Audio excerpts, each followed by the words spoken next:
뭐 예를 들어서 모세가 갈랐다라고 주장하는 이 홍해가 오늘날 우리가 이해하는 홍해바다가 아니고 갈대숲이다, 이렇게 그냥 해석을 하는 겁니다. 사실 엄밀하게 접근하면 이 출애굽 사건은 성경을 제외한 그 어떤 역사적 사료에서도 그 근거에 대해서 발견하기가 어려운 것은 사실입니다.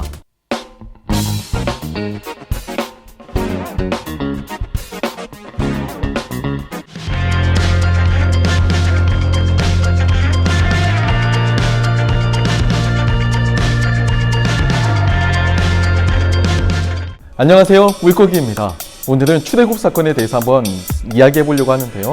출애굽 사건을 바라보는 두 가지 입장이 있잖아요. 하나는 출애굽 사건이 역사적 사실이다 라고 주장하는 입장이 있고, 또 한쪽에서는 이것은 종교적 판타지다, 허구고 허상이다 라고 주장하는 사람들 또한 있습니다. 과연 출애굽 사건은 역사적 사실일까요? 아니면 종교적 판타지에 불과할까요? 이것을 바라보는 다양한 입장의 사람들을 소개하고 한번 그에 대해서 간략히 이야기해 보고자 합니다. 먼저 그리스도인들에게 이 성경은요, 그냥 단순한 종교적인 교훈을 전해주는 그런 매체이기 이전에 역사적 사실로서 이해되고 있습니다. 물론 성경을 구성하고 있는 그 66권의 그 각 권의 책마다 다양한 장르로서 쓰여져 있기 때문에 그 장르적 특수성도 고려해야 되겠고요. 그리고 그 안에 나타나는 뭐 비유나 상징과도 같은 다양한 문학적 장치들도 고려해야만 합니다. 그러니까 하나의 단일한 역사적 사실이라고 할지라도 그 장르에 따라서 또는 문학적 장치에 따라서 다른 방법으로 표현될 수가 있다는 것인데요. 그래서 이 성경 연구는 사실 굉장히 복잡한 선행 연구를 요청합니다.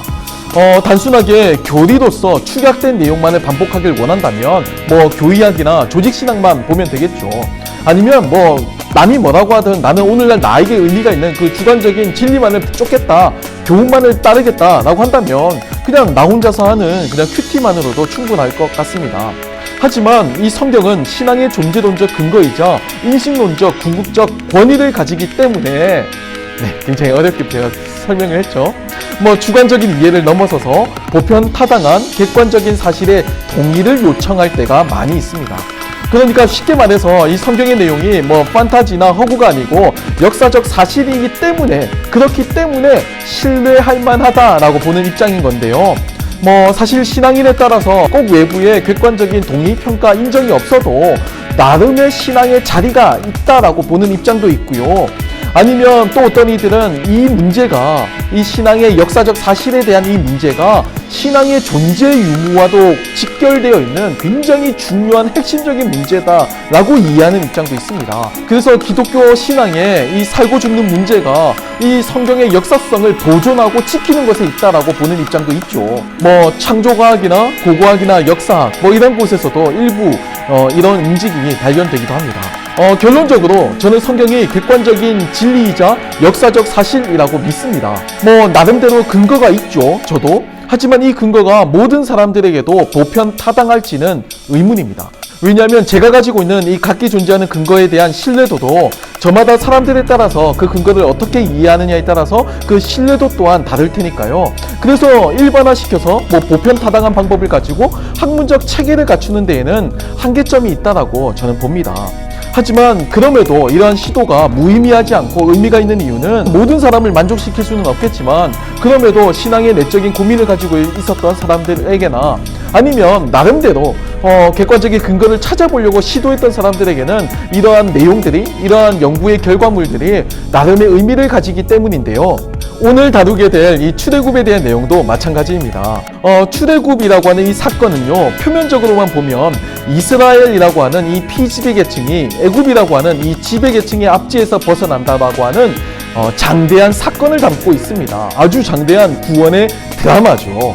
유대인들에게는 이스라엘이라고 하는 이 나라의 건국 원년으로 이해가 되고요. 뭐 유대교나 이슬람교나 뭐 기독교 할 것 없이 통틀어서 이 해방이라고 하는 이 개념을 여기서 찾아내고 자유나 구속으로까지 표현되는 다양한 종교적인 의미를 발견하게 되는 그런 원천이기도 하죠.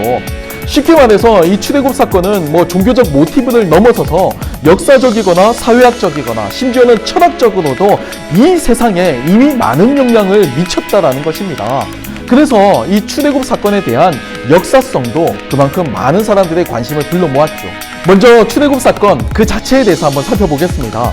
이 사건은 애굽이라고 하는 당대 최강국과 또 그의 지배를 받던 노예 신분의 이스라엘의 관계라고 하는 이 특수한 관점에서부터 이해해야만 합니다. 무소불위의 권력을 가졌던 당시 최강국의 황제가 노예를 그 어떤 대가나 보상 없이 해방시켰다라는 것이 표면적으로 나타나는 이 출애굽 사건의 내용인데요. 사실 이 사실 하나만으로도 일반적으로 납득하기는 어렵죠. 물론 성경에서는 하나님께서 10가지 대재앙을 통해서 이스라엘을 해방시켜줄 수밖에 없었던 애굽의 어쩔 수 없는 상황을 또 설명해주고 있는데요. 이 10가지 대재앙을 당시 존재했던 애굽의 10가지 이방 신들에 대한 심판이다라고 보는 입장도 있고요. 아니면 당시 기후나 당시 존재했던 그 지역 여건들의 생태 조건이나 인근의 역사적 사건들과 연관을 지어서 이 대재앙이 일어났던 역사적 근거를 설명하려고 시도하는 입장 또한 있습니다. 아니면 이도저도 아니고 하나님께서 개입하신 초자연적인 힘에 의한 사건이기 때문에 이례적인 특수한 사건으로 보는 입장도 있죠. 이것은 신앙을 가지고 있는 사람들이라고 할지라도 출애굽에 대한 이 사건을 바라보는 입장이 각자에 따라서 다양할 수밖에 없다는 거고요. 그리고 하나의 역사적 사실이라고 할지라도 이를 해석하는 각자의 근거는 저마다 다양할 수밖에 없다는 것을 잘 보여주고 있습니다. 물론 이 출애굽 사건이 이 보통의 상식적인 수준의 이해를 넘어서고 있는 것은 사실입니다. 10가지 대재앙은 그렇다고 쳐도 이제 모세를 통한 홍해의 기적 이야기나 아니면 그 홍해 속에 수장되었던 애굽의 전차 이야기, 아니면 그 광야에서 40년간을 버텨야만 했던 그 이스라엘의 그 광야 생활 이야기, 이런 것들이 과연 오늘날 입장에서 이해가 될 수 있을까라고 하는 그런 질문들도 생겨나기 때문입니다. 충분히 타당한 그런 질문이라고 할 수가 있죠. 그래서 소위 자유주의 신학이라고 불리는 진영에서는요, 이렇게 오늘날 관점에서 이해되기 어려운 내용들을 수정하는 작업을 요청하는데요.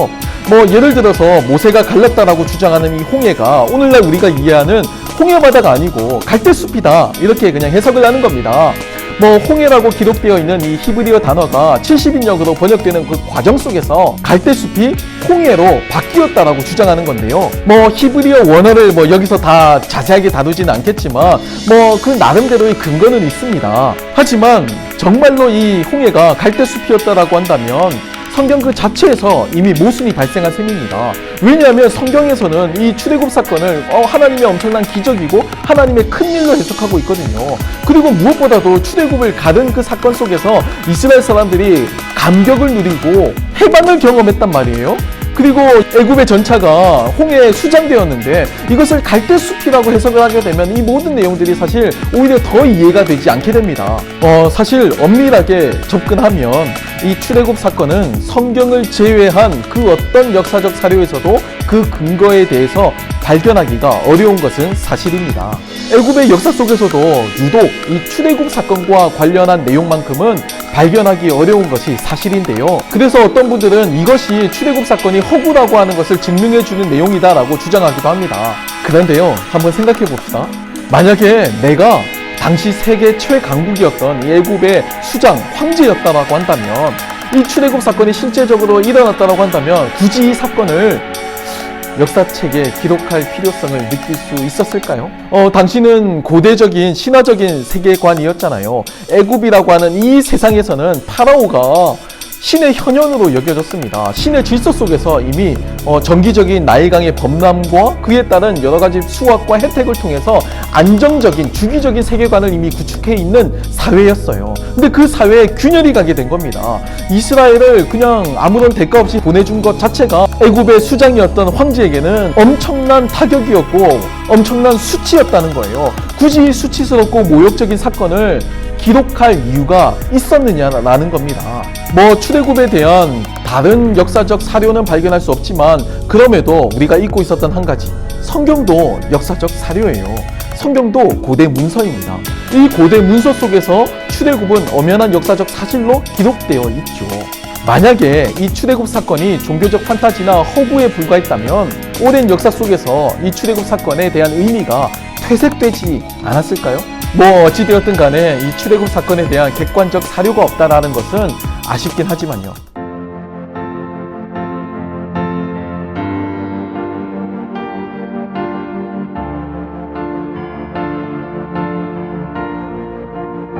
네, 오늘의 정리입니다. 저는 목사이기 때문에 아무래도 목사라고 하는 그 신분, 목사라고 하는 그 경험, 목사라고 하는 그 존재론적인 관점을 통해서 성경을 바라보죠. 그렇기 때문에 신앙이 없는 분들과 이 성경을 대하는 근본적인 태도가 다를 수밖에 없습니다. 저는 성경을 역사적인 사실로 이해하는 입장입니다. 각자 인식론적 토대가 다르다라고 하는 것은 인정할 수밖에 없겠죠. 하지만 신앙인의 입장에서 역사적 사료가 부족하다라고 해서 성경의 내용이 역사적 사실이 되지 않는 것은 아닙니다. 오히려 강박적으로 역사적으로 실증하려고 하는 그러한 습관, 그러한 시도가 오히려 더 많은 실수와 더 많은 불필요한 오해와 논쟁을 야기하기도 했음을 우리는 잊지 말아야 할 것 같습니다. 다음 시간에는 이집트 역사 속에서 발견되는 모세에 대해서 살펴보도록 하겠습니다.